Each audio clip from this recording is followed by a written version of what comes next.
Welcome. In this video, I'll show you how to fix error code 0xc, multiple zeros and 1. If you found this video helpful, please leave a like and subscribe to the channel for more such tutorials. So first up, go ahead and go to the setup page right here. Okay, if you don't know how to access the Windows Recovery Environment or WinRE, okay, all you got to do is turn on your PC, and as soon as you see the Windows logo, hold the power button to force a shutdown. Okay, repeat it 3 times. And on the third attempt or the fourth attempt, Windows will enter the automatic repair environment.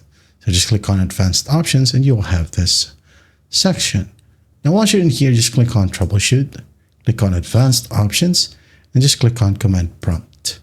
Okay, and then here we're going to type down bootrec, just like so, space / fix mbr.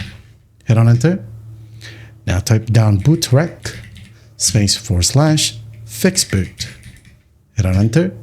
Now if it says access is denied, just proceed to the next command. Okay, bootrec, space / scan os.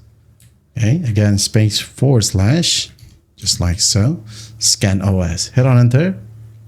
Now go ahead and type down bootrec, space / rebuild bcd. All right. Again, rebuild BCD. So just hit on enter. I'm not going to do it because I don't have a problem with this current system. Okay, so just hit on enter, wait for the process to finish, and then restart the computer. And after that, you should be good to go. If you don't know how to restart, just close the command prompt. Go ahead and click on continue right here.